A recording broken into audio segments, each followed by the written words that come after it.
Imagine waking up tomorrow to a news alert so explosive it feels like a financial earthquake has just reshaped the entire world. A sudden, unilateral decree from a consortium of global financial powers and the Vietnamese government announcing that every single Vietnamese Dong note in existence, from the crumpled 1,000 VND bill in your old travel wallet to stacks of 500,000 VND bundles, is now eligible for a one-for-one exchange into a special hard currency reserve, but only for the next 7 days. This isn't a drill, a leak, or a market rumor. This is the fictional premise of our story today, a narrative built on a what-if scenario so potent it forces us to examine the very fabric of global currency, value, and human psychology. The announcement, dubbed Operation Lotus Bloom, would hit global markets at precisely 9 p.m. Hanoi time, a time deliberately chosen to coincide with the closing of European markets and the opening of the night session in New York, creating a digital tsunami of confusion, speculation, and frantic action. Initial reports on financial wires would be terse, almost clinical. A special 7-day liquidity window has been established for all denominations of Vietnamese Dong, VND. Holders may present physical notes for conversion at designated international gateways under a fixed, guaranteed valuation schedule. But within minutes, the human narrative would explode across social media. Grainy videos of people sprinting towards banks in Ho Chi Minh City, frantic family group chats lighting up across the diaspora from California to Canberra, and the sheer, disbelieving question echoing in 100 languages: is this real?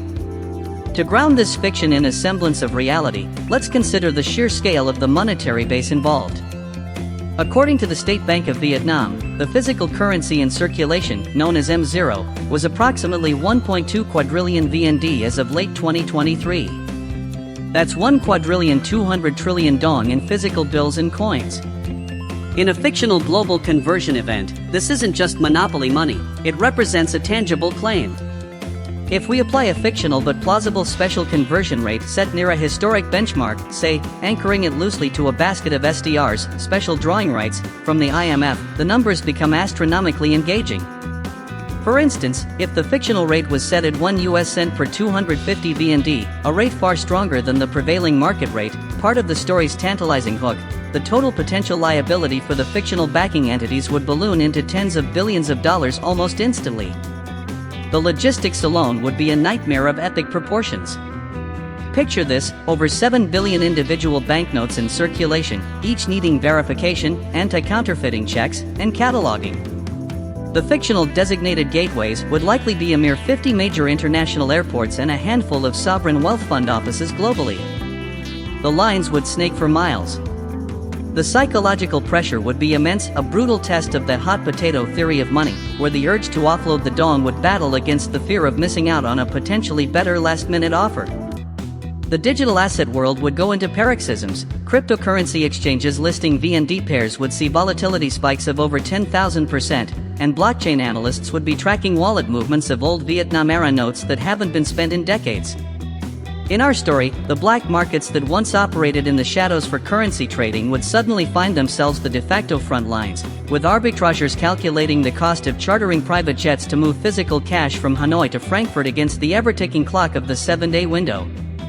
The first 24 hours of our fictional saga would be defined by a chaotic, deafening noise of disbelief turning into desperate action. Governments outside of this pact would issue stern warnings about capital controls and financial stability risks. Major banks' compliance departments would be in meltdown, scrambling to interpret anti-money laundering protocols in the face of suitcases of cash arriving from seemingly ordinary citizens.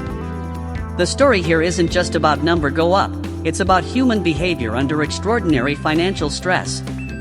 We'd follow the arc of characters like a Vietnamese auntie in District 10, Ho Chi Minh City, who has saved literal stacks of Dong in a metal box under her bed for 30 years, now facing the paralyzing choice of trusting the system or waiting.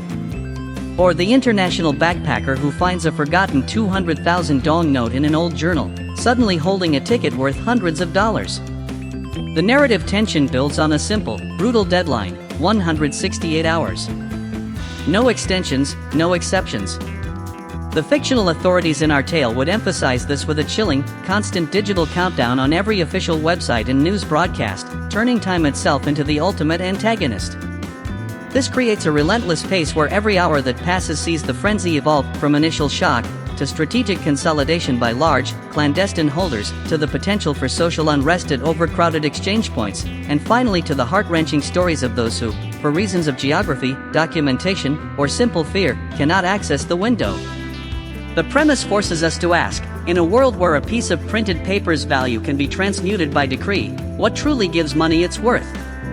Is it government fiat, collective belief, or, as in this wild story, the fleeting chance presented by a countdown clock?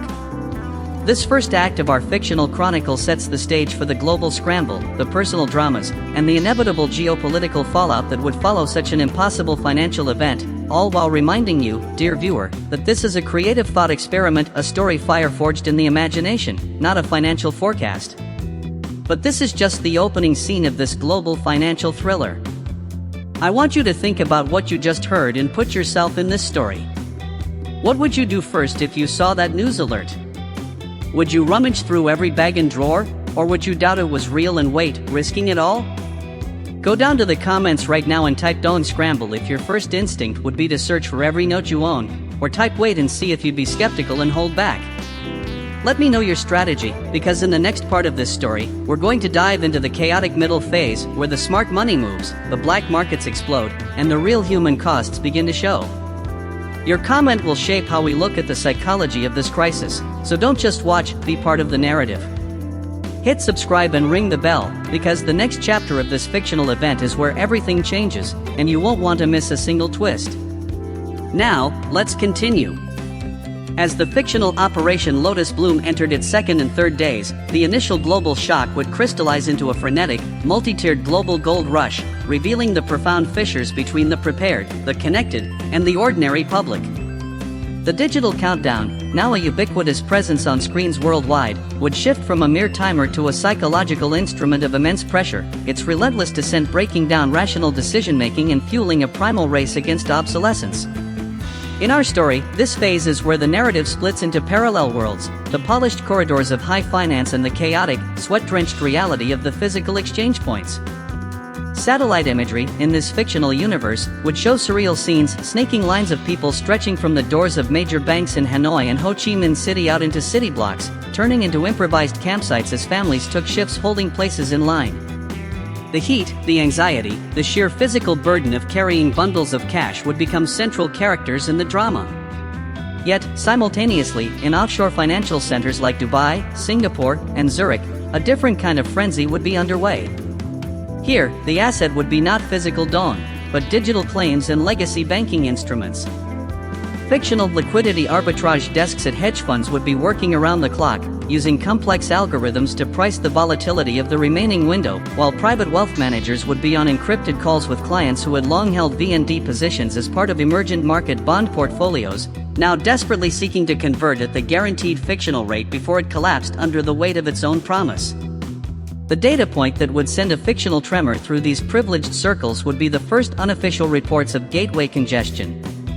Imagine a leaked internal memo from a fictional global logistics firm contracted to provide security at the exchange points, stating that processing capacity was at 15% of projected need due to manual verification procedures. This single piece of information would instantly create a two-tier market, one for those who could physically get their notes processed, and a secondary, shadow market for the right to exchange. This secondary market is where our story ventures into darker, more speculative territory, grounding itself in the real-world mechanics of scarcity and greed. The guaranteed conversion would begin to fracture under logistical reality. In our narrative, by day 3, the fictional black market premium for a confirmed, fast-track slot at a designated exchange gateway in, say, Frankfurt or Seoul, could reach an astonishing 30% of the face value being converted.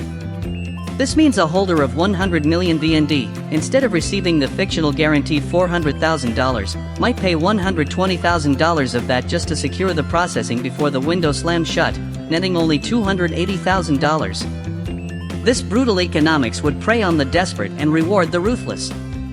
The human stories would become starker. We'd follow a fictional Vietnamese overseas worker in Taiwan, who had spent years painstakingly sending dong savings back to a family bank account, now facing an impossible choice: pay an exorbitant fee to a broker promising to clear the queue, or risk the family's entire savings expiring as worthless paper. The narrative would also introduce the concept of ghost notes, old denomination bills no longer in print, or damaged notes hovering just above the acceptability threshold, becoming the subject of furious online forums and expert consultations. The psychological toll would manifest in conversion fatigue, a fictional syndrome of decision paralysis where individuals, overwhelmed by the complexity and pressure, would simply give up, leaving money on the table out of sheer mental exhaustion. Meanwhile, the geopolitical subplot would intensify. Neighboring countries in Southeast Asia, fearing capital flight and speculative attacks on their own currencies, would impose harsh border controls. In our story, a fictional emergency ASEAN meeting would end in acrimony, with accusations that the Lotus Bloom Pact was a destabilizing economic act of war disguised as a liquidity event. The value of the Vietnamese Dong outside the 7-day window, the real, tradable currency, would effectively plummet to near zero on international markets, as all perceived value was sucked into the vortex of the conversion deadline. This creates a chilling paradox within our fiction. The very notes being so feverishly sought for conversion become, in the long term, utterly worthless, making the 7 days the only span of time in human history where this particular paper held this specific, transient power. As the fictional clock ticked past the halfway mark, a new, more desperate phase would emerge, the rise of the digital scavengers and the physical smugglers. Our narrative would explore how the digital footprint of money becomes a map. Social media platforms would be flooded with grainy photos of dong notes, with users begging for advice on authenticity from strangers. E-commerce sites would see a bizarre, brief flourishing of listings for collectible Vietnamese currency at massively inflated prices, hoping to catch the uninformed. More darkly, the story would involve sophisticated smuggling operations to move large volumes of cash across borders to the remaining functional gateways. Imagine fictionalized accounts of private jets with hidden compartments, or cargo ships making unscheduled stops, all moving what was, just days prior, considered a modestly valued local currency. The pressure on the fictional entities backing the guarantee would reach a breaking point. Rumors would swirl entirely within our made-up tale of emergency meetings at the Bank for International Settlements, of emergency liquidity lines being drawn, and of a potential early closure of the window due to systemic overload. This threat of premature closure would inject a final, almost unbearable, level of suspense. It would trigger a global stampede, collapsing the orderly queues into mobs and overwhelming the already strained security forces at exchange points. In this carefully constructed fictional chaos, the personal microstories would reach their emotional peaks, the elderly holder finally reaching the counter only to have a note rejected due to a tiny tear, the street vendor who converted a life savings and now holds a hard currency bank receipt, weeping with a mixture of relief and disbelief, the speculator who chartered a flight for nothing because his cache of notes was found to be counterfeit. The narrative force of this middle act is all about compression, time compressing, options compressing, and the human spirit being compressed under the weight of a once-in-a-lifetime, and entirely imaginary, financial anomaly. It meticulously sets the stage for the final, decisive hours, where fortunes will be irrevocably made and lost, not in the traditional markets, but in the frantic, physical race against a clock that shows no mercy. Now, take a breath. This story is accelerating, and the tension is real, even in fiction. I need you to be part of this climax. Look at the clock right now. Imagine you have 72 hours left in this window. What's your move? Do you try to find a broker, risk the queues, or cut your losses? The decisions here define the outcome. Go to the comments immediately and tell me your plan. Write broker deal if you'd pay the premium for a sure thing. Wait in line if you trust the system, or cut losses if the stress is too much. Your choice adds to the data of human behavior we're exploring. And while you're there, look around at the other comments, see who you'd ally with or compete against in this scenario. This engagement is what makes this community powerful. Don't forget to subscribe and hit the bell icon. The final chapter of this 7-day saga is coming next, and it will explore the shocking aftermath and the ultimate winners and losers in a world forever changed by a week of financial fantasy. The finale will reveal the true cost of the scramble. Stay tuned. The final 48 hours of the fictional Operation Lotus Bloom window would descend into a state of pure, unadulterated financial surrealism, a global climax where time itself seemed to warp under the collective strain of billions of people watching the same digital doomsday clock. In our narrative, this is no longer merely a currency exchange, it transforms into a societal stress test of unprecedented scale. The designated gateway locations, once symbols of hope, would morph into fortresses under siege, encircled by a desperate, exhausted, and increasingly volatile sea of humanity. Security perimeters would be reinforced with cold, industrial urgency, and the constant thrum of helicopter patrols would become the soundtrack to these final hours. Inside the processing halls, a grim, mechanical efficiency would take over, teller windows operating with robotic speed, verification machines humming around the clock, and mountains of bundled Vietnamese Dong notes accumulating in vast, secure cages, destined for a fictional, ceremonial incineration to prevent double counting. The data driving this final frenzy would be a series of brutal, official bulletins: Gateway 12 in Manila is at capacity. No further queues permitted. Processing in London will cease precisely at 2100 hours Greenwich Mean Time, not a second later. Each announcement would trigger local panics, sending shockwaves through digital communities and causing last-minute, chaotic migrations of holders from one blocked gateway to another that might still be open. The human stories in this final leg would reach their heart-wrenching crescendo: the father who sold his motorbike to buy a last-minute plane ticket to Singapore, only to be turned away at the airport exchange kiosk because his passport lacked a necessary stamp; the collector in Europe who discovered a rare, uncut sheet of Dong notes, worth a fictional fortune, but with no way to physically transport and verify it before the deadline. The speculative black market would evaporate overnight, replaced by a raw, predatory desperation where physical proximity to a functioning exchange counter became the only currency that mattered. In our story, this is the moment where the initial shocking promise of the decree curdles into a stark lesson on the friction between policy and reality, between the neat numbers on a spreadsheet and the chaotic, sweating, breathing masses holding the paper. The final hour would be broadcast live across the fictional global news networks, a macabre New Year's Eve countdown in reverse. As the last seconds ticked away at the primary processing center in Hanoi, a symbolic, solemn bell would chime. And just like that, with the cold finality of a guillotine, the window would slam shut. The gates would be physically closed. The digital portals would display a single, static message: the special conversion window is now concluded. In the silence that followed, a bizarre, global numbness would set in. The lines would not disperse immediately. People would stand in stunned silence, holding now-unearned bundles of paper, unable to process that the universe of possibility that had existed for 168 hours had just vanished. The narrative then pivots to the dawn of the 8th day, a world irrevocably altered. The first and most immediate fictional data point would be the official release of the conversion tally. Let's say in our story, only 38% of the total physical Dong in circulation was successfully processed. The remaining 62%, nearly a quadrillion Dong, instantly reverted to being just ink and paper, its value evaporating. The economic and social shockwaves would be catastrophic. Within Vietnam, a brutal dichotomy would emerge overnight: a new class of window winners who now held hard foreign currency, and a much larger group of window losers who held worthless stacks of local notes. Social unrest, in this fictional projection, would be inevitable, as the bitter resentment of missed opportunity, bad luck, or bureaucratic failure boiled over. The government, having sacrificed the long-term credibility of its currency for a short-term liquidity injection, in this fantasy, would face a crisis of legitimacy. Internationally, the financial markets would open to a landscape scarred by the experiment. The entities that backed the guarantee would be saddled with a staggering liability, leading to fictional credit downgrades and a loss of trust in similar multilateral promises.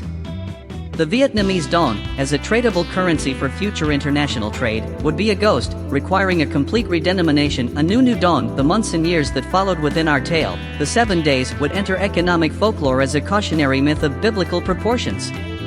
The converted funds would flow into global assets, creating strange, localized inflation in real estate markets from Toronto to Perth, as new millionaires sought safe havens. Meanwhile, back in Vietnam, a cottage industry would arise around the now-defunct notes, sold as grim souvenirs, repurposed as art, or stored away as bitter reminders. The psychological scar would be generational, fundamentally altering the relationship an entire population had with saving, currency, and trust in authority. The fictional moral of the story isn't about getting rich quick. It's a stark exploration of liquidity, value, and equity. It asks, when a windfall is theoretically available to all, who actually benefits? The answer, our narrative concludes, is almost never the common person. It benefits the prepared, the mobile, the well-connected, and the ruthless. The logistical constraints, the geographical barriers, and the psychological pressures create a filter that ensures the outcome is never truly fair or equitable. The guaranteed rate was a fictional magnet that attracted hope, but the fine print of reality, the cues, the deadlines, the verification, was the ruthless filter that decided the winners. This entire saga, from the shocking hook to the bitter aftermath, serves as a powerful, imaginative reminder that in finance and in life, access is often more critical than the opportunity itself. The promise is meaningless without a plausible path to claiming it. That is the full story, a 168-hour financial fever dream from spark to ash. But this conversation doesn't end here. Now, I turn it over to you. This was a fictional story, but the reactions it provokes are very real. I want you to dissect it with me. Go to the comments right now and answer this. What is the one biggest lesson you take from this entire saga? Is it trust no announcement, act fast, no matter what, or the system is never designed for the little guy? Type your lesson below. Let's get a real debate going. See what others are saying, reply to them, and build this discussion. Your perspective is the final piece of this narrative. If this thought experiment gripped you, if it made you think and feel the pressure of that clock, then you understand the power of these ideas. That's what this channel is built on. So, don't let the engagement stop now. Smash the like button to cement this story in the algorithm, subscribe if you haven't already, and ring that notification bell so you're front and center for our next deep dive into the worlds of currency, speculation, and the thrilling what-if stories that reveal the truths about our real financial world. The next narrative is already in the works, and you, right here in the comments, will help shape it. Thank you for watching, and I'll see you in the next one.